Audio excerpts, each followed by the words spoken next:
So you make $2,000 a year per year. to be the mayor of West Reading. Yes. So that's definitely a labor of love. That has to be for anyone on a council. That's what we want to do here. We want to take you to the next level. We want you to achieve your goals. From beautiful Wyomissing, Pennsylvania, this is Fred Talk, the awesome podcast featuring awesome people. Visit us online at fxvdigital.com or your favorite social networks at FXV Digital. Don't forget to like, subscribe, and hit that notification button so you never miss an episode. I am your host, Freddie Vasquez, and with me is my producer and cuter half, Angie Wicks. Today, we have the awesome and amazing privilege of having the man, the myth, the legend, Berks County Commissioner Kevin Barnhardt. Thank you, Freddie. Thank you so much. Commissioner, welcome to the show. Thanks for having me. Beautiful night, huh? Yeah, man. Thanks for coming in. Beautiful night for a podcast. Let's Great get night at for a it. podcast. Absolutely. It's a great day for a great day. Mm-hmm. Shout out to Core Health Chiropractic. Those are my buddies Yeah. on State Hill. All right. So I did talk to a few people, Okay. and I got a few questions. Okay. Make sure we want to ask them to you, of course. And I guess right out of the gate, how's Berks County? We're doing very well. Coming finally through almost 15 months of this pandemic. But we're seeing signs of rebirth, re-energy. People are excited to get back out and resume normal life. And I think things are good. We're pointing in the right direction on all cylinders. The county's doing very well. We have a lot of good things to talk about with respect to our employees and the people that are dedicated day in and day out to the good work for the people of Berks County. Right on. Sounds good. Sounds like a great politician answer. Yeah. It's not about me. It's about the people that do the work for Berks County. No, for sure, Yeah. man. I mean, we've worked together in the past, so definitely I know how you roll with everybody, and it's always a good time. But like I said, I did get a bunch of questions, Sure. and people just want to know more about you. That's Want to good. know more about you and who you are, who Kevin Barnhardt is. I know a little bit about your history, but for you, what made you want to even get started in, I guess, community service or politics or what have you? I'm going to have to go all the way back to my teenage years. I had several older brothers, 3 in fact, who were active in the volunteer fire service in Reading, and kind of got bit by the fire bug, joined the Explorer Post at the age of 15. 15, you became at the Reading Hose Fire Company and learned how to tie knots blindfolded. Okay. Were you allowed to be part of that at 15? Well, you couldn't actually ride on the vehicles or you could do evolutions, what they call fire evolutions, fire training at the fire Right. training center. You could put on air packs, but you couldn't go into a fire building. So I don't know why I don't remember to tie knots like I did when I was 15, but you had to pass all those classes. Learn to pack hose, use ladders and that sort of thing, and just kind of evolved into about a 6-year stint as a volunteer firefighter in the city. Right on. And just felt like that was, it was in some respects, I was too young to recognize that I was giving back to the community. It was just exhilarating. Right on. A lot of idle time, but when the alarm went and you had a working structure fire, it was kind of an adrenaline rush. And that's no disrespect to anyone who we served, but it was kind of a cool thing. And I got out of it unscathed, which is a good thing. I saw a lot of tragedy, 6 years in the fire service. I know a lot of people spend a lot more time in the fire service, some 20, 30 years, the paid fire service. But I saw enough that recognized and respected the firefighters in that profession and the tragic loss people encounter when they are victims of fire. Was it often, unfortunately, all these tragedies and events? Several fire deaths that I witnessed firsthand, and a lot of loss of property. We had a very active, what we called a still alarm district, which was predominantly the 6th Ward and 18th Ward. We were the busiest ladder truck in the city and saw quite a bit of devastation. And this is all right here, City of Reading, because you were born Yes. here. This is... Yep. Yeah. Born and raised a city kid.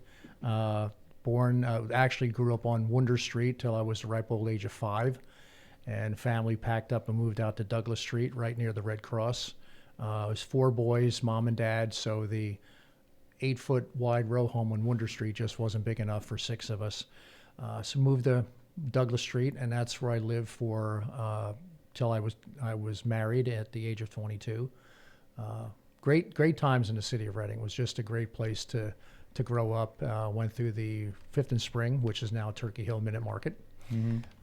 Went to Northwest Junior High, and then graduated Reading School District.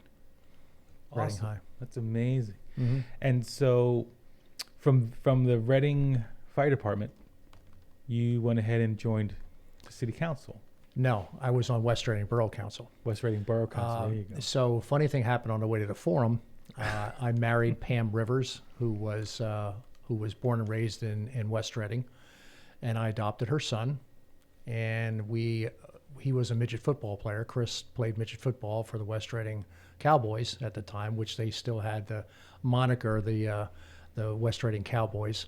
So we went to a Christmas party with his coaches, and we were invited to this Christmas party. And one of the fellas there was on Borough Council, Barry Bone. He was one of the coaches, and grabbed me by the shoulder and said, "Hey, looking for somebody to serve on West Reading Borough Council." Really? What does that mean? We just have one meeting a month, and it's not a big deal, but you can help the community out. Talk to Pam about it. She said, "Yeah, sure, that's no problem." Not knowing what to expect. Come to a council meeting the 3rd Tuesday of the month, and everything will be fine. So those were back in the days where pretty much if you had the 4 votes or the 3 or 4 votes, you were appointed to council. Nowadays, it's a little more. There's interview processes, there are advertisements and things like that. But that was back in December of 1982. So I was appointed to council, and I served an unexpired term. One of the fellows who was on council passed away. So there was a vacancy, and I served. And then that very spring was the election. So I had to sit for election the very first spring of that year. And that was interesting. That was back in the day when there were contested races in places like boroughs and townships and city council and the like. And now it's tragic that you can't find in a lot of municipalities enough people to fill the slots. Do you feel that's because people just don't know what's going on, and that they don't realize that these are the real positions and elections that you need to be a part of? I think part of it is we all know what neighborhoods were, and neighborhoods are not the same as they were. You knew your neighbors. You knew when they were on vacation. You knew who was working, what shift they worked. You were more of a close-knit family as neighbors. Now, we may know our neighbors by their name, but we don't have a whole lot of interaction. And I think it's separated our communities out, that a lot of men at that time, now men and women, gave back to their communities, whether it was a PTA, whether it was at the pool serving food to the kids during summers, and people served on borough councils and authorities and boards. And I think there's not that same connection in your community any longer. We're very media savvy. We're very connected to our electronic devices. And I think that has done a world of good in some respects, and has done a detriment to community service. Serving on like West Reading Lions Club, that folded up because there were not enough people. Rotary clubs, not so much. Rotary clubs seem to be at least holding their own, but a lot of the service organizations have gone by the wayside. That's a bummer. I love serving the community. I personally like doing it. I do it as often as I can. I am a member of Rotary. Due to COVID, things have been busy for me. I don't have all the employees I used to have and all those things. Sure. So I've had to let go of Rotary. I'm still a paying member, but I love doing it. But you can always go back. Yes, and I still pay my dues. I'm still a member. I don't ever want to leave. I'm just trying to get everything set up here so I can start doing those again. But what do you think would be the best course of action to let people know that, essentially, hey, the community needs help and we need you to participate in one way or another? Well, at the local level, say it's a township or a borough or the city, there is the opportunity for them to get newsletters out, which many of them do. their websites asking for support, whether it's on the Planning Commission, zoning hearing, Parks and Recreation Board. I just think anyone should be able to at least give 2, 4, 6 years to their community, even if it's at that level on an unappointed position. They don't necessarily have to run for office. Even judge of elections, machine inspectors at the polls twice a year, if they can just see and give that little bit back to their community. I mean, you take municipalities the size of Wyomissing, which probably has about 12,000 people. You imagine the massive amount of support they could get if even a percentage of those people said, hey, I'm willing to serve on planning, zoning hearing, parks and recreation, or serve at a poll. Yeah, I'll do my 4 years. Again, you don't have to run for public office if that's not your thing. But I think you'll find locally, it's not what it is at the state or national level. It definitely is not. It's really more about your community and doing something for your community. It makes you feel good. Yeah, for sure. I love doing it. I think everybody should be doing it, just like you said. I think it's crazy that you said 4 to 6 years. I think that's a good number. I think everybody should be giving to their community for that long. And even talking to you just now, I started thinking to myself, I wonder what I should be doing. Right. You know, and everybody always told me, like, oh, you should run for mayor. I'm like, no, I'm not running for mayor. But it would be cool to be part of something like that. Sure. And to make some decisions, make the place that, you know, you're always complaining about how it should be getting better. Well, then why don't you get involved? It ties together with if you don't vote, you can't complain. Yeah. If you don't serve, then how do you criticize your community if you didn't become a part of it and try to make that change? I mean, don't be the person that screams outside of the window. Be the person in that room helping to make those decisions. You're absolutely right. And I've had a little experience just by being the head of a networking group and seeing what's involved. And it was a great time, but it also led me to believe, do I really want to do anything like this ever again? And it was just a networking group. But you see what happens when you just get a few people in a room and you have to you try to make everyone happy. And that was only like 30 people. And I'm like, man, could you imagine? I was thinking, imagine being Kevin, where you need to make a county happy. Yeah. I mean, I could only imagine what that's like. It has its moments, but it has some very gratifying moments as well. Yeah. Even just today, received a handwritten note from a woman in Exeter Township who had a concern with a polling place last November. And she called and expressed her concerns. And I said, I completely understand what you're saying, and we will try to fix it going forward. We can't fix it now because the past is the past.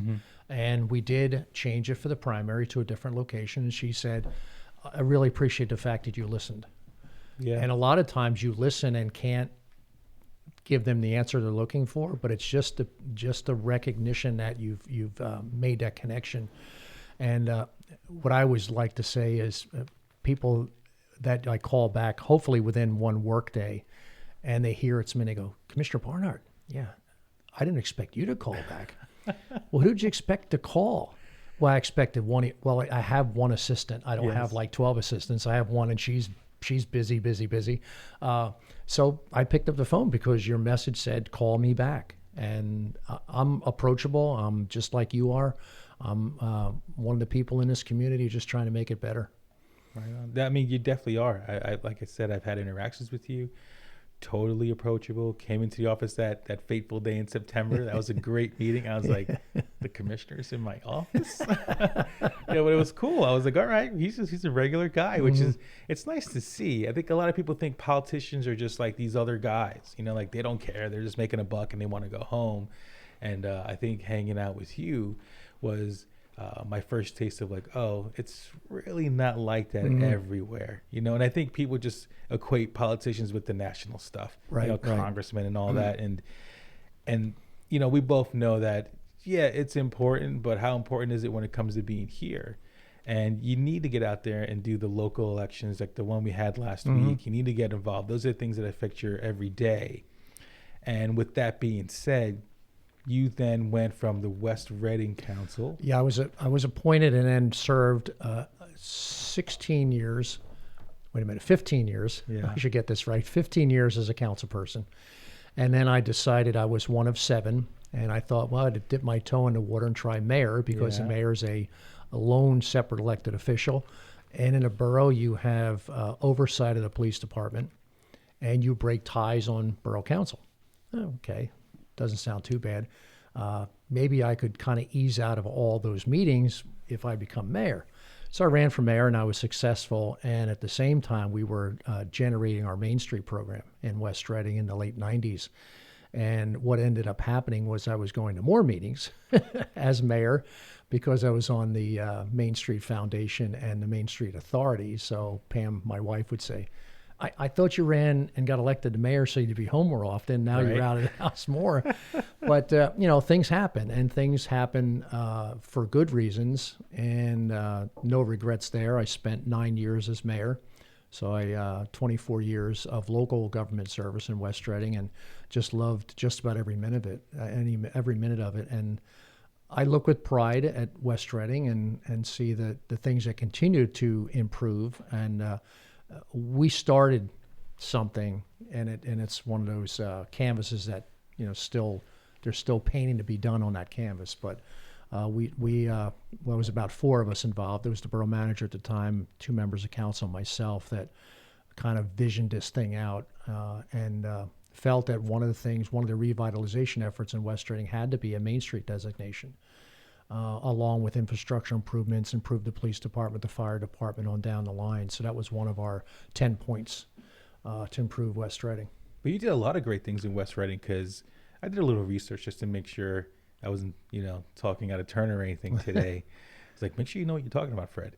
But I was doing a bunch of research, and you did do the Main Street revitalization project, but you also got West Reading to a point where one of the cool things was you did the farmers market. Yes. Started doing the farmers market because everybody was closed on Sundays. All the businesses were closed on Sundays. Dirty little secret. Yeah. And you did the farmers market, so they were almost forced to open so they could take advantage of the business that was sitting right there. Yeah, Sam Loth, who was our Main Street manager at the time, and we scratching our heads thinking, it was challenging. And I tell you, that's something that's completely changed now because they are bustling with business. But back then, it was reluctancy on the part of the business owners to be open on hours that people wanted to shop. Right.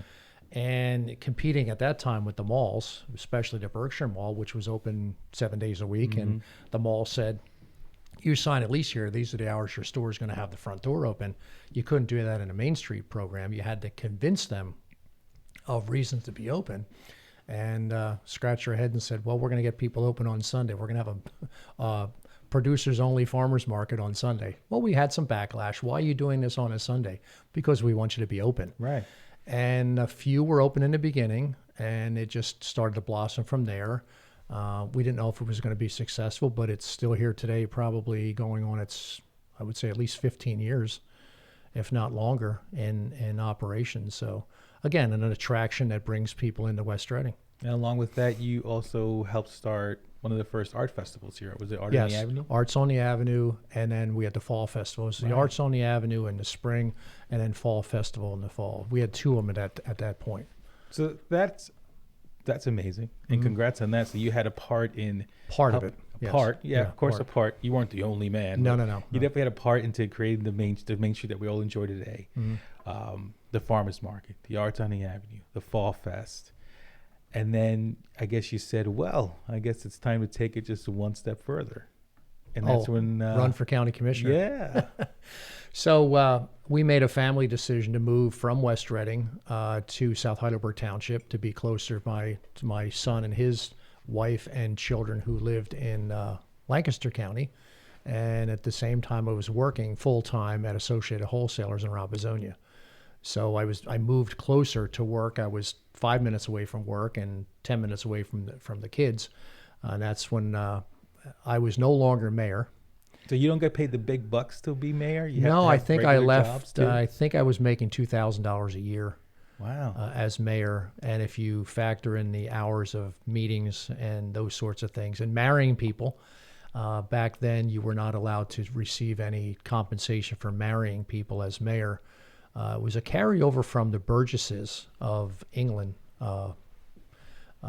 Burgesses were then became mayors, and that was they were actually like district justices in the olden days in the 1700s. So that was one of the vestiges that was carried over. You can marry people. I did about 24 services or so. It was rewarding. It really was. I mean, that still blows my mind. Let's just bring it back a second. So you made $2,000 a year Per year. to be the mayor of West Reading. Yes. So that's definitely a labor of love. That has to be for That is- anyone on a council. Now, I started on council was $900 a year. Now, of course, that was 1982, so that was that was pretty decent money. Well, yeah, in 82, $900. sure. And then, based on your population, the borough code was then amended to allow up to, I think, $1,500 in a borough the size of West Reading, and $2,000 for the president of council, and $2,000 for the mayor.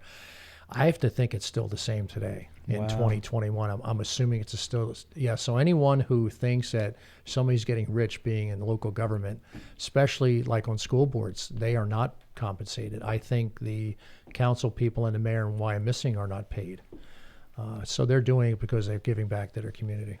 That's awesome. Well, thanks for all those years, because I you're enjoy welcome. West Reading. I remember when I first moved here, and we were looking for just where did people go, and I would drive up and down, Main Street, I guess you could say. But I was going up and down Penn Avenue, and I was like, man, I would love to have an office here one day. Or I would love to be just hanging out here all the time. Like, Right. wouldn't it be great to have an office and walk into West Reading and have lunch and go out to eat? And so thank you and your team You're welcome. for all those years ago for just doing that for us. I really appreciate it.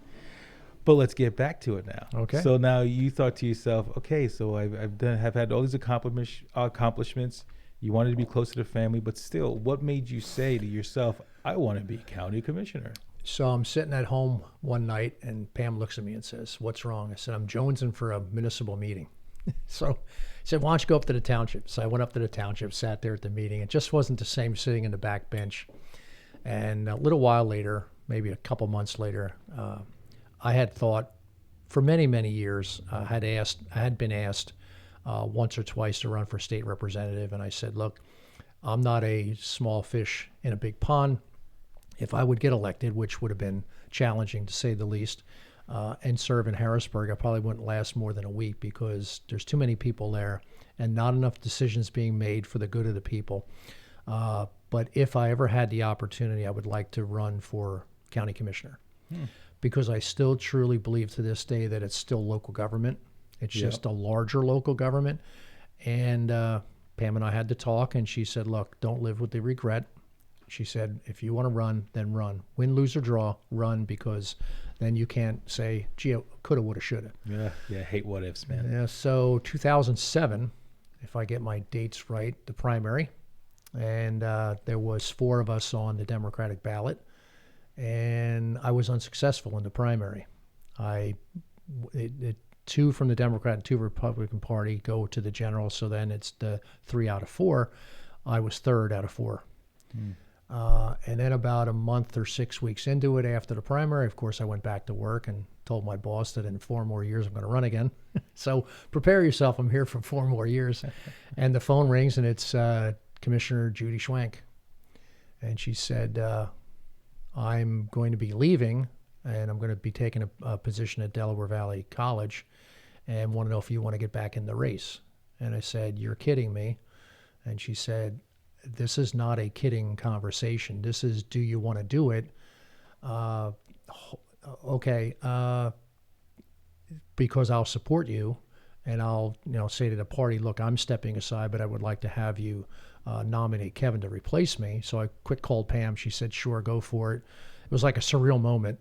And about 2 weeks later, the process was that the local Democratic committee people had to officially endorse someone to replace Judy Schwank on the ballot. And just so happened that I was successful. There were some other people who were vying for the position, but at the end of it all, I was nominated by the party, and so I replaced Judy's position on the ballot, and I was successful in the fall. So I'm probably the only county commissioner who lost the primary and won in the general, which is an oddity, but things happen. And that was, I'm in my 14th year. Yeah. So I never looked back. And of course, ultimately, Judy became a state senator at the passing of Michael Paik, and she ran in a special election. So, And this is your 3rd term. 4th term. 4th term. Yes. And In my second year of my fourth term. And you want to go for 5, right? I got to go. Got to keep going. I still have the passion for it. I still have the drive for it. You know, it has its moments like any other job, but I said that not to put too fine a point on it, but just like that letter today, you know, you walk into work and say, I have 10 things I want to accomplish today. I got to do these phone calls, respond to these emails, have these 4 or 5 meetings. And oh, by the way, I got this letter that made it all worthwhile. And you don't get those every day. You get the irrational phone calls, the irrational emails, and the people that really are not, I would say they don't really have their facts generally, but it's all worthwhile. It really is. So now that you made it to commissioner and you've done, now you're in your 4th term. Yes. One of the great questions I received to ask you was, what do you feel is your biggest accomplishment being county commissioner? There's a lot, but I would probably say my ability to work with my colleagues who have in its entirety been of an opposing party. I think that's one of those things internally, I think is one of those really proud moments where I was always treated as an equal. Mm-hmm. And I've seen through many other county boards of commissioners across the Commonwealth where you don't get that same respect. If you're the minority party and the majority is in power, that it's hey, you're a backbencher, we're going to give you the crumbs. As I was always treated as an equal with Commissioner Scott and Commissioner Leinbach, and now Commissioner Leinbach and Commissioner Rivera. We're all at the same table. We're all making the same decisions. My vote counts just as much as theirs. And along those lines, I think we've done a tremendous job of keeping the county fiscally responsible. We've had 2 tax increases in that 14 years, which I think amounted to about 9%. Way much lower than inflation. So we managed the budget with our crack budget team, headed by Bob Treasy, our chief financial officer. But I would say keeping us fiscally sound and my ability to work with colleagues of an opposing party, that goes to the point of what you see at the state level and the national level where they can't even sit in the same room together. Right. They can't agree, mask, no mask, emergency powers, no emergency powers. Well, we sit down, we figure things out, and that's what's so nice, again, about the local level. Whether you're on a school board or you're a township or a borough council or a city council or a county commissioner, because at the end of the day, I have to work with the other 2 colleagues. Right, of course. We have adjoining offices, and this isn't a battle. This is about, and we all feel the same. This is about what's best for the community, what's best for the people of Berks County, and I've seen that from working with my colleagues. And people from the opposing parties may not like that, whether you're a strongly Republican or strong Democrat, you may not like that, but it makes things work in Berks County. Well, here's a follow-up question. Why is there 3 of you guys? Why are there 3 commissioners? Well, I'd have to look back at the history of how they created counties in Pennsylvania. We are what I would say, or one of a better term, a standard county with 3 elected county commissioners. Of course, we have the row officers. So ours is, the prothonotary clerk of courts, treasurer, controller, and then you have, I think there's about 9 counties in the Commonwealth that are home rule. So they have part-time council members, commissioners. They're basically a county council. Lehigh County, Northampton County, Bucks County, Delaware County. They are 5, 7. I think Allegheny County, I think, has 12 or 15. Is it based on population? No, it's based on they did a referendum and they changed their form of government. Now, back in the early 90s here in Berks County, when city council changed from a councilmatic form of government to a strong went to a strong mayor and council, at the same time or the same year, the county was asked the same question. It was defeated by the voters. So back in the early 90s, the county of Berks could have gone to a home rule. So it's a different set of rules. So in that scenario, you eliminate the row officers. They become basically, they fall under the guise of a county administrator. And then your council, your commissioners would then become a county council of probably 5 or 7 or 9 people who, as I did at Associated Wholesalers, worked full time. And at night I would go to a council meeting and enact the business. So those counties are more, they have more administrative support than we do in a county like us, where we're part of that administrative team. We're part of that senior level staff. Wow. That was a lot Mm-hmm. for me to take in. There's so much I just don't know about politics, especially Mm-hmm. local government. I mean, I learned as much as I can. I definitely learned a lot from you and just talking to you and all that stuff. But And because I'm so in it, I respect the fact that people are a little confused. And probably the biggest single question I ever get is, what does a county commissioner do? that was one of the questions I got. What does a county commissioner do? You know, and it's funny because no matter where I've traveled, I've been to, to Canada, I've been to China, and if you say you're the mayor, people know what a mayor is. Right. They spot on, they know what a mayor is. But when you say I'm a county commissioner, you go, commissioner of what? Like, are you the police commissioner? Are you the fire commissioner? Are you? And once you explain, and in like 50 words or less, to say, look, we run a jail, we run a nursing home, we run the ag department, we run elections, we have a planning department, we fund the courts, we have the park system, we fund libraries. Oh, so the things that are county level is what you guys oversee. Exactly. Okay, now I get it. No. That's the Reader's Digest condensed version of That's what a pretty county good. commissioner does. That's a pretty good explanation. Right, That one right. I understand. Yeah, I'm like, okay, I get that. That makes Right. total sense. And there are things we are required to do, and there are things that are optional. And that was one of the big controversies a couple of years ago. We do not, by county code, have to have a nursing home, but we do, and we love it, and we want to keep it. But it's an optional thing, and parks are optional, and libraries are optional. There are those things that we truly believe are worth the money and worth the investment of the taxpayers to have a good community, a great community. You need libraries, you need open space, you need parks, and you need a nursing home that's 5-star rated. Well, Right. that's interesting. So, from one of our Instagram viewers here, I do have a question. So, one of the residents in Berks County said that they saw a billboard, an SOS Berks billboard, and they were curious of what SOS Berks is and what the acronym means. Wonderful. So it's a takeoff of it's SOS Berks Coalition. It's the Opioids Coalition.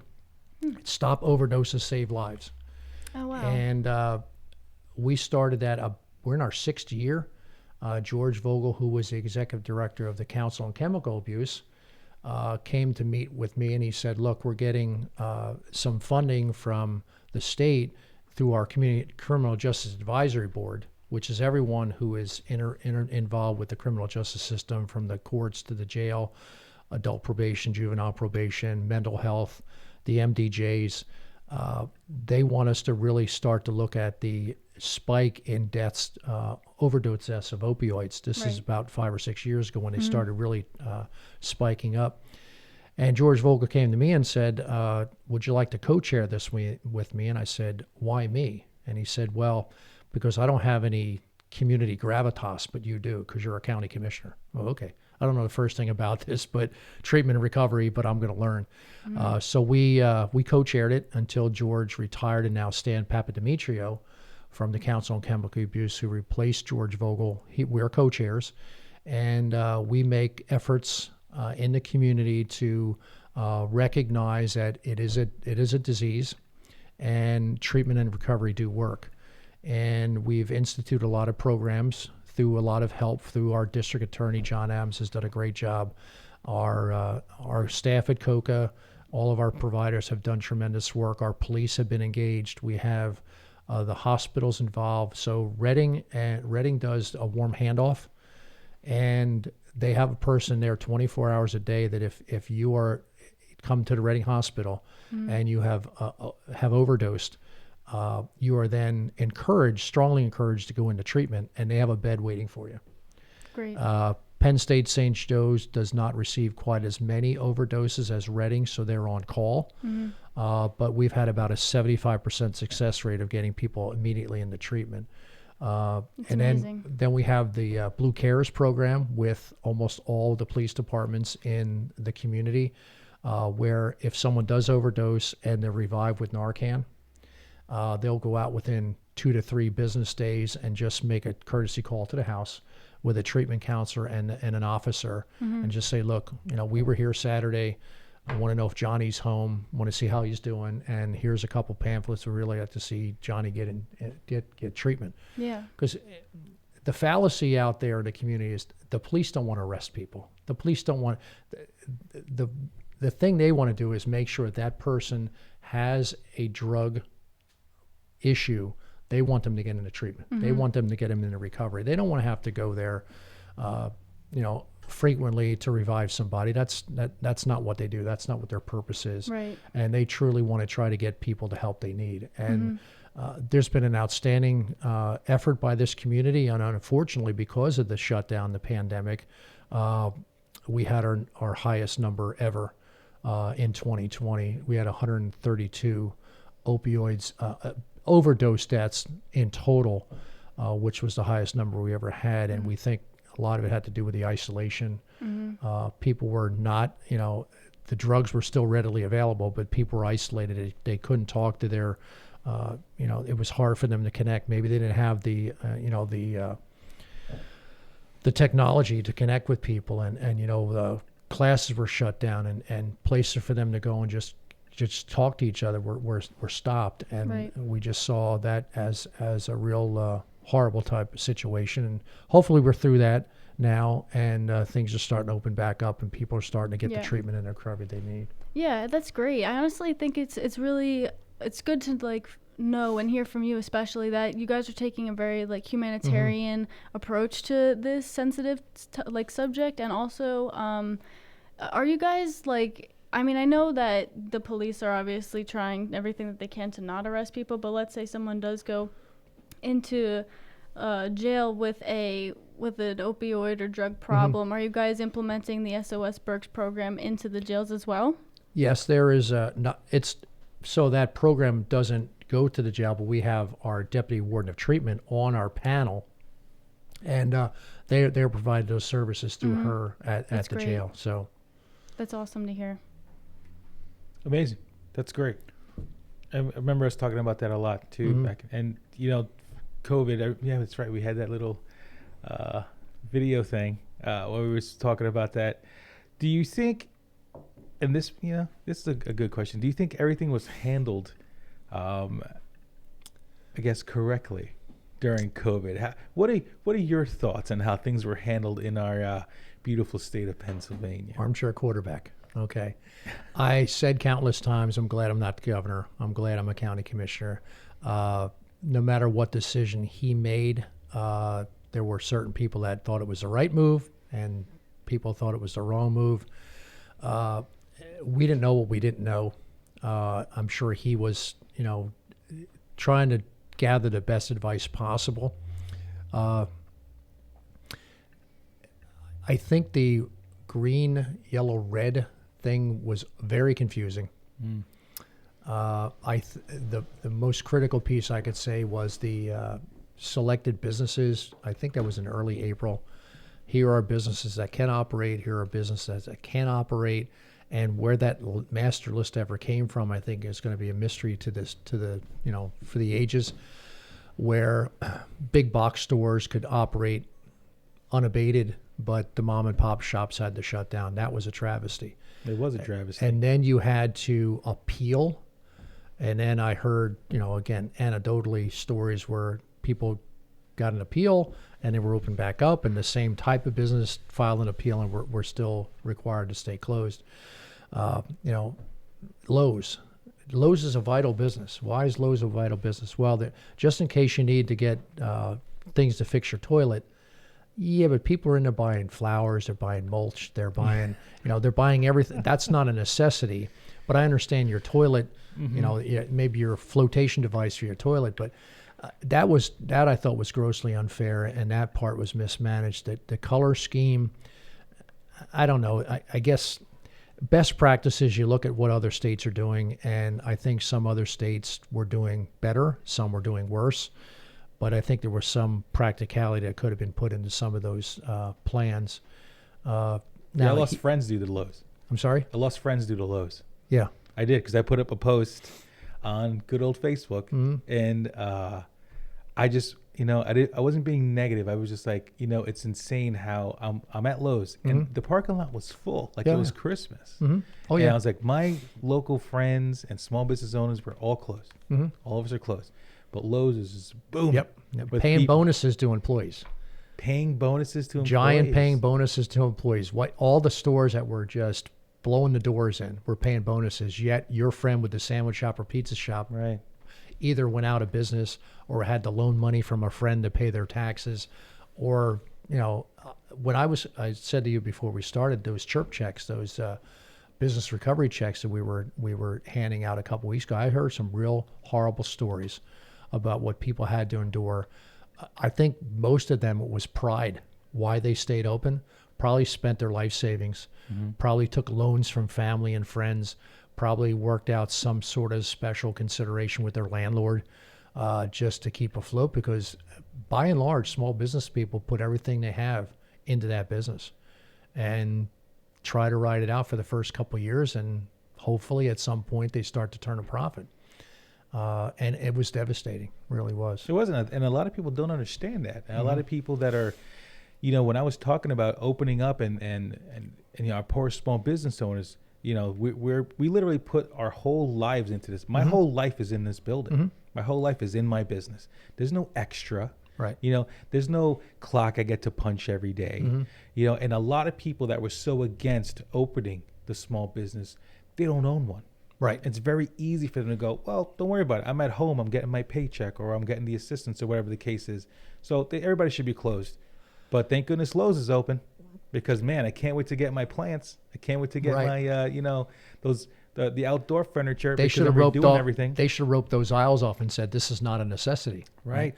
So the number one, 14 years in this business, and the hundreds and hundreds of emails we got when the red, yellow, green, remember?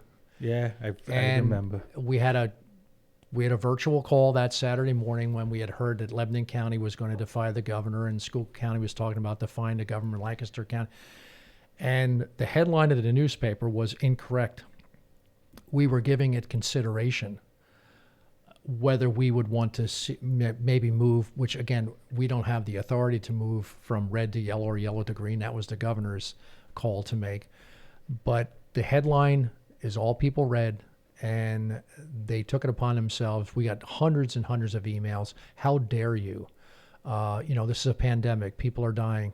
How dare you? And I completely understood that, but I also understood people just like you and thousands of other small business people were dying on the vine. And there had to be some sort of a healthy balance there. So how can I go buy a pre-made Italian sandwich at Redner's, but I can't go to G&A and buy one? I mean, Right. it's just not right. No, it wasn't Right. at all. It was terrible. I mean, I'm glad we're on the way out. I Amen. believe. Amen. I'm positive now. Now I'm like, okay, we're on the way out. It's everything's opening up, and it's great to see. How do you feel about that? The last election, and how we were able to get those first two questions passed. And Governor Wolf is automatically starting to talk to his fellow Republicans now that that was probably the one other thing that I would probably have criticism for the governor, is that he was tone deaf to the General Assembly, House and Senate. Whether you like them or not, whether they are of the opposing party, which they are, I think there could have probably been some, obviously at least discussion, earnest discussion, and some cooperation, because then you've got a high representation of a lot of rural counties, and you've got the very populated counties, and they all have a different constituency that they're dealing with.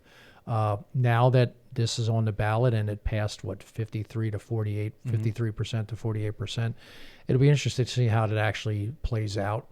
Hopefully, knock on wood, we don't have a pandemic in our lifetime.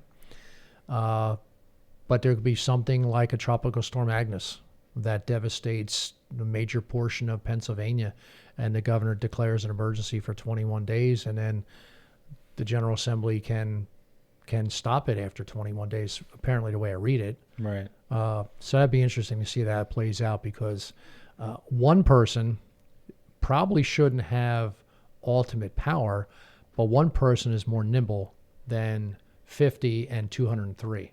Right. So we'll see how that plays. Hopefully we won't have to see it play out.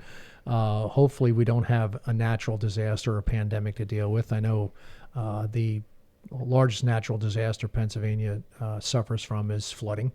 You know, we're not necessarily Hurricane Alley or tornadoes or earthquakes or anything like that, but we have our share of flooding. So that might be a test of the governor's 21-day emergency orders. What do you give them as a grade? For which part? As a governor? Let's do governor, and then let's do COVID.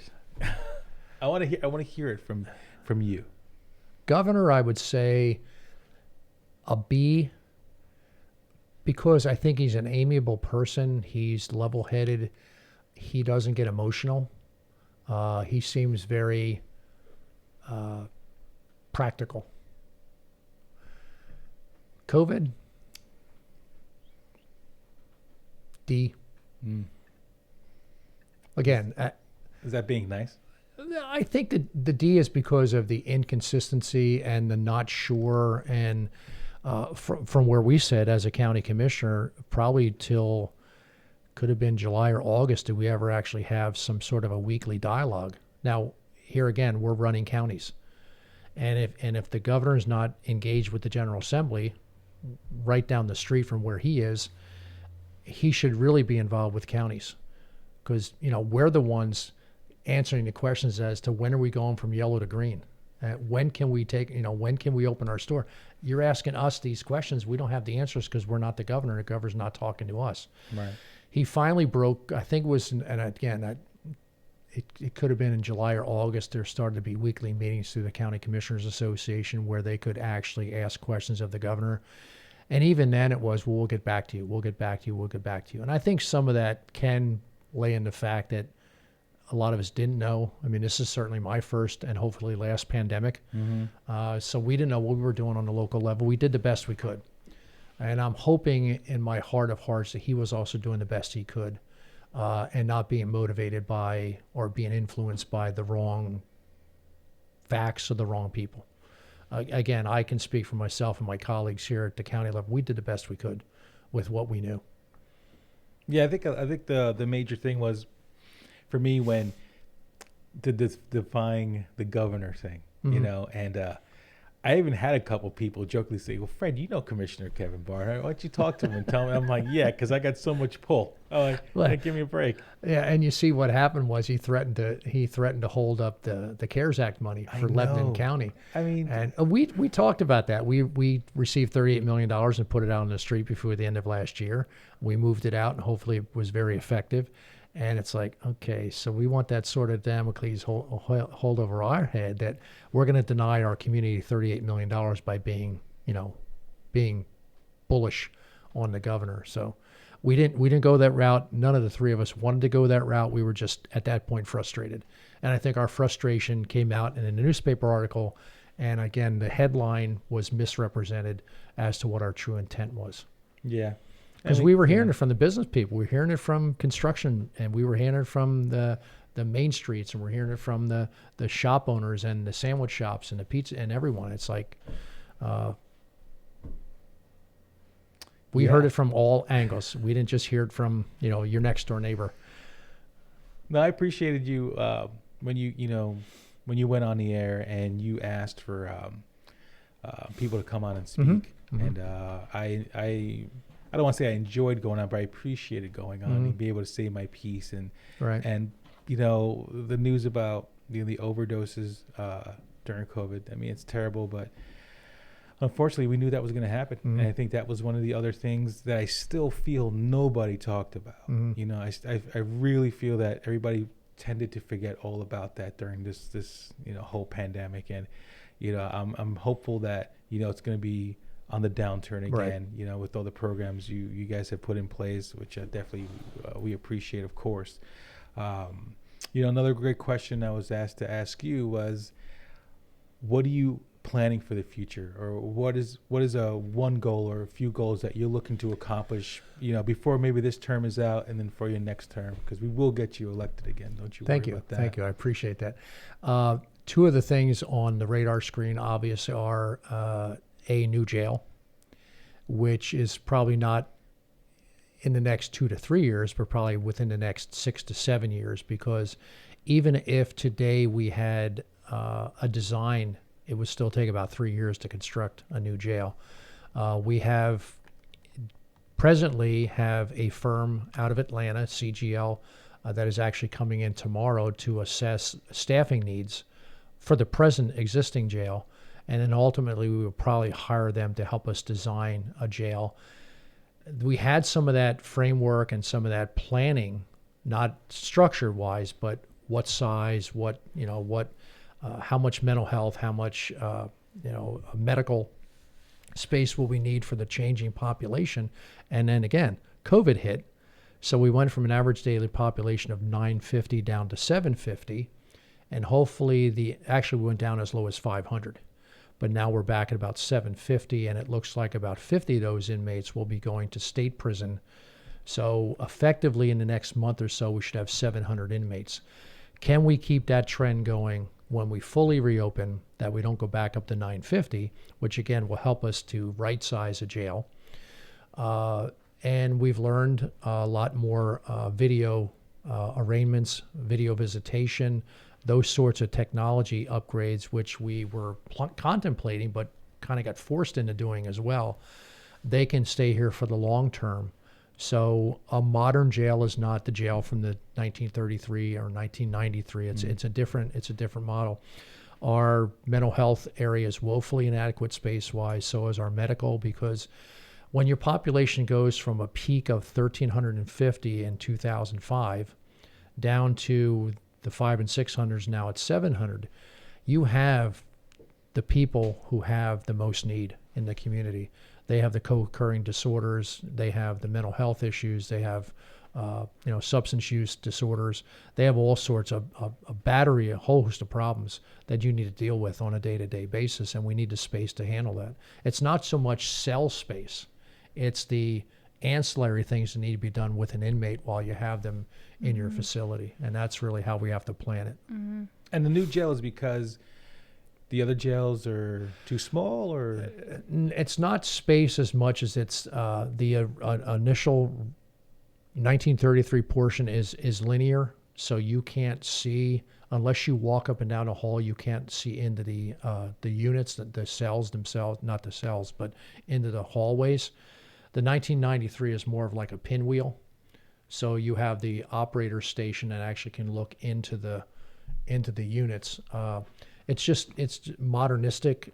We've got too many windows. We have too many roofs. We have too many walls. If we construct a jail that's more of a very large rectangle with 4 walls and 1 roof and less windows, we need more light. You can do exercise yards that are contained within the jail. So you don't really need COs out in a yard with fenced-in area. That yard can be contained within the housing unit. Now that drone technology is what it is, now we're hearing that jails have people drop contraband into the exercise yards with a drone. Now we understand that there's jails and prisons that have their own drone, watching for other drones that are dropping contraband. So yeah, we've learned a lot about how to construct a jail, not just from best practices that way, but also from the pandemic. And we're going to go back to the drawing board and figure out what this jail should look like. But you'll probably see a new one in the next 5 to 7 years. So it'll probably be here before your 6th term? Yes. It just takes a while. And it's we're talking about well over $100 million, probably more in the neighborhood of $200 million, which doesn't go down so well. No, it doesn't go down so well, but we have to really do a real bang-up job of explaining to people the need and the reasoning behind it. And as I said it earlier, if we can use some of our reserve funds to offset that cost and keep that to a minimum, I think we'll be okay. But you're doing a good job of that, because I see you on social media. Mm. I see you, on your website. You're trying to share as much news as possible. I know Jess, your assistant, she's awesome. She's always sharing the information. The best, so, definitely, if you're interested more about your local government, definitely check out, Barnhardt for Berks online. Check out all the social media. Commissioner Barnhardt is very accessible. He's here. Okay, I'm not special. I talked to him like, hey, why don't you come on the show? He's here, man. So definitely give him a call. Definitely write to him. He's here for you. He's here to serve our community. He does a great job doing it, and I appreciate him being here, of course. Do you have any, final thoughts? Anything you want to tell the community that's listening to you right now? I think you said it well, Freddie, that I'm accessible. I want to hear from people. I don't want to sit and assume things. I want to hear from people. So your best method is you see something on my social media or you see something in the newspaper you agree with or disagree with, call me. Call my office, email me, get back to you within 24 hours, either way. But let's have an exchange of information. Let's talk it through. And the end result may be you don't agree with me, but at least we part as friends, because from my perspective, I can explain why I feel the way I do, and you can explain how you feel the way you do, and we can still say hello to each other on the street. That's awesome. Well, thank you so much for coming in. I appreciate it, Commissioner Barnhardt. Thank you.